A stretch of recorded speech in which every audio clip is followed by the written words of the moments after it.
Thirdly, avoid avoidance. Avoid avoidance. It might seem that I should distance myself from the person in the place that I'm angry about. But the elders say face the anger.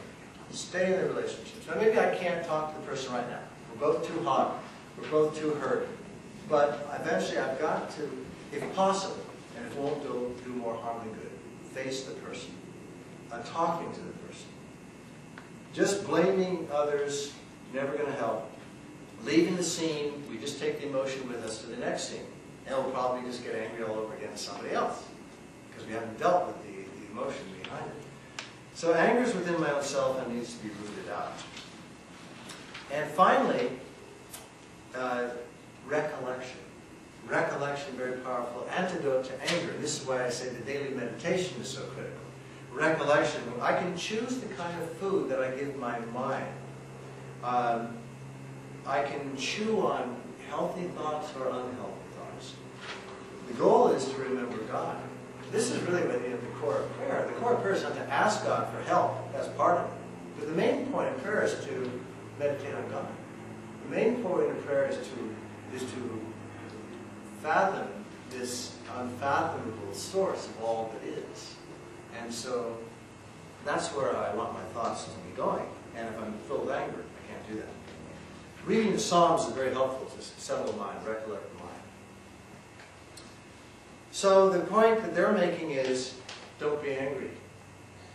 Don't be angry. And when there is anger, then deal with it. Deal with it appropriately. Through mindfulness, through filling the mind with prayer and meditation, reconciliation with others.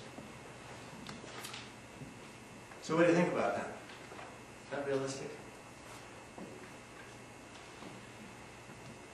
And most of the time when I talk about anger, somebody raises their hand and objects. Do any of you object to what I just presented? But what about righteous anger? What about Jesus in the temple overturning the money changers? That's what people usually say. Jesus did it. He had a whip. So what would you say to that person? Is it appropriate to get a whip out sometimes and go after people? Yeah, nobody told you to roll over and play dead. I mean, you can still react when there's harm involved. Somebody else is being endangered, or you are. Right. That righteous anger, so to speak.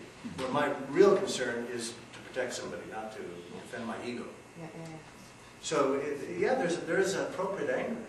You know, again, as I mentioned earlier, if there's abuse going on, real harm to another person, we should do whatever we can, to stop that from happening.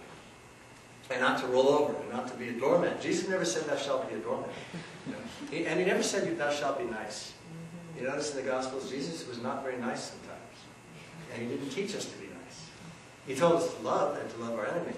But sometimes that has to be tough love. And we don't do anyone any favors by allowing someone to roll over us or roll over other people, because it does damage to them if they get away with abusive behavior. But the point is not to react with violence, not to fight fire with fire, to learn nonviolent resistance to evil. We're about out of time. I only got 4 of the sins. Yes? I would say that I think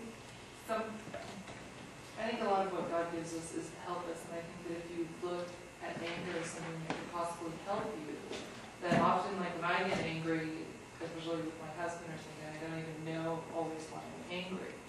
And to me, I use it more as a signpost to say I'm upset about something. Obviously, something is wrong. And I use that energy and that signal to say I need to be looking at this, something needs to change, something needs to be different. And then I can figure out what it is. Whereas if I didn't feel angry, if I didn't feel upset about it, it might just keep happening. That, the thing that was wrong would just keep being. Yeah, you don't want to become a blob. You just kind of say, well, whatever. No, you need to be alert to what's proper and appropriate behavior and what isn't. And react, if there's a need for change. Yes? But doesn't that roll right over into dejection? Yes. It's hard for me to really keep those. Yeah. So would you like to comment on dejection? Well, I mean, and I'm so curious about it because I've not ever thought about that word really, but I can relate to that. And because dejection is a form of anger, it's a form of negative feeling. Yes. About some sort of interpersonal kind of dynamic that is causing me to feel bad, and yet I'm not acting out angrily.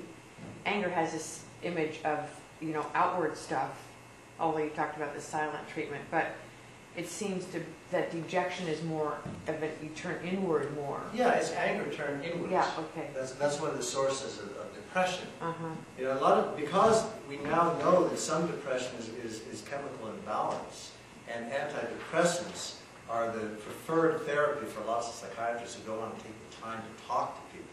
They just give them pills. We're under the illusion now that most depression is chemical imbalance. It's not true. Most depression comes from not dealing with certain emotional issues. It's and this is we certainly get this teaching from the desert elders. They, even though they didn't know about chemistry, they did know that there are certain mysterious sources of depression that they just could not find a source or an understanding for. But most depression, a state of being dejected, of being sad, that begins to control us, it comes from either previous anger or it's not resolved, or from desires for some material good or some goals that we haven't attained, so we feel let down. And so we can do a lot about about those two sources.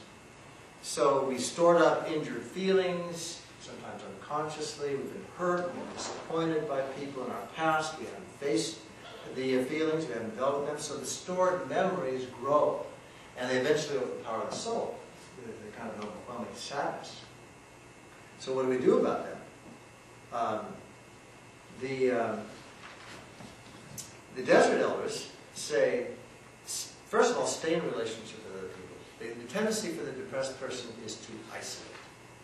And the desert elders say, no, stay in relationship. Because you're obsessed with your own feelings. That's the nature of the depressed person. They're obsessed with his or her own feelings. Part of the healing process comes from interaction with others and paying attention to other people's feelings and being supportive of them. And secondly, they say those afflicted with depression need to look and see, are there any faults in their own behavior, their own manners? Because the depressed person often blames his or her problems on others, on the situation, on that person. How many marriage counseling sessions I've had where the husband said, well, she would just change, you know, I wouldn't feel so bad. It's her problem. She's the reason I'm depressed. No. So taking ownership of my own behavior and seeing, is there something that I need to correct in my own life? So Jesus says, why do you look at the beam in the other, the splinter in your brother or sister's eye, and you don't look at the beam in your own eye? And then, thirdly, refrain from putting yourself down or putting other people down. And don't tell yourself, oh, you're so stupid and you're such a failure. No. Peace is found when we accept reality and then move through reality. And the main remedy to dejection, even for someone who has some kind of chemical imbalance, obviously medicine is required in such cases, but John Cash would say, just notice your sad thoughts and just say, it just is. I'm sad. And I count on God's grace. And I just keep that in my awareness. I keep counting God's grace. Don't indulge in the sad thoughts. Just believe. This is where we have to exercise hope, the virtue of hope. That somehow God is infinitely bigger than my depression, or whatever other afflictive thought I have. And that's how I'd like to end this evening. Whatever my particular difficulties are, or yours are, whether it has to do with gluttony, drunkenness, lust, greed, anger, envy, sloth, pride, God's infinitely greater than that.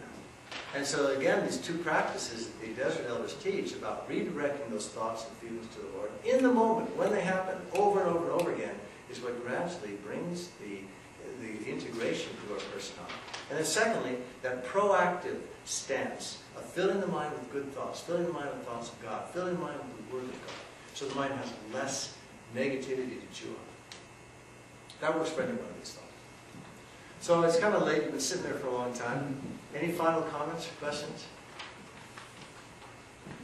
All right, well, we'll have a little...